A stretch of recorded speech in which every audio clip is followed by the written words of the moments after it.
ബലക്ഷയം സംഭവിച്ചും മേൽക്കൂരകൾ തകർന്നും എപ്പോൾ വേണമെങ്കിലും നിലം പൊത്താവുന്ന അവസ്ഥയിലാണ് സംസ്ഥാനത്തെ വിവിധ ആശുപത്രി കെട്ടിടങ്ങൾ.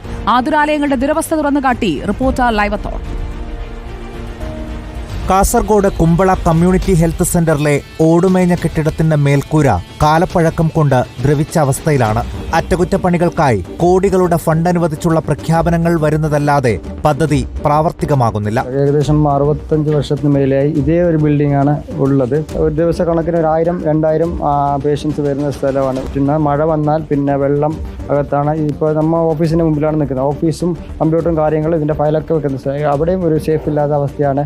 കണ്ണൂർ ജില്ലാ ആശുപത്രിയിലെ 65 വർഷത്തിലേറെ പഴക്കമുള്ള ഈ കെട്ടിടം പൊളിച്ചുമാറ്റാനുള്ള ടെൻഡർ നടപടികൾ നിശ്ചലമായി. നിലവിൽ ഓക്സിജൻ കൗണ്ടറും സഹകരണ സ്റ്റോറും അപകട ഭീഷണി മൂലം ഒഴിവാക്കിയ ഈ കെട്ടിടത്തിലാണ് പ്രവർത്തിപ്പിക്കുന്നത്. കോഴിക്കോട് കോട്ടപ്പറമ്പ് സ്ത്രീകളുടെയും കുട്ടികളുടെയും ആശുപത്രി കെട്ടിടം ചുറ്റുമതിലിടിഞ്ഞ് അപകട ഭീഷണിയിലാണ്. ചുറ്റുമതിലിനോട് ചേർന്ന് സ്വകാര്യ വ്യക്തി മണ്ണെടുത്തതോടെയാണ് മതിലിന്റെ ഒരു ഭാഗം ഇടിഞ്ഞു വീണത്. മലപ്പുറം താലൂക്ക് ആശുപത്രിയിൽ ബലക്ഷയമുള്ള കെട്ടിടത്തിലാണ് അത്യാഹിത വിഭാഗം ഉൾപ്പെടെ പ്രവർത്തിക്കുന്നത്. എപ്പോൾ വേണമെങ്കിലും തകർന്നു വീഴാവുന്ന അവസ്ഥയിലാണ് നെയ്യാറ്റിൻകര ജനറൽ ആശുപത്രിയിലെ കെട്ടിടം. മഴയിൽ ചോർന്നൊലിച്ചും സിമന്റ് പാളികൾ അടർന്നും വാർഡുകൾ ഉൾപ്പെടെ വിവിധ കെട്ടിടങ്ങൾ ശോചനീയാവസ്ഥയിലാണ്. ഏതു നിമിഷവും തകർന്നു വീഴാവുന്ന കെട്ടിടത്തിലാണ് നീതി മെഡിക്കൽ സ്റ്റോറിന്റെ പ്രവർത്തനം.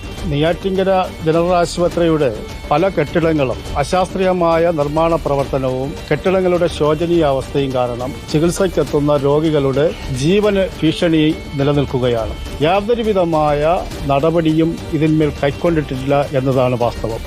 വിവിധ ബ്യൂറോകൾക്കൊപ്പം ന്യൂസ് ഡെസ്ക് റിപ്പോർട്ടർ.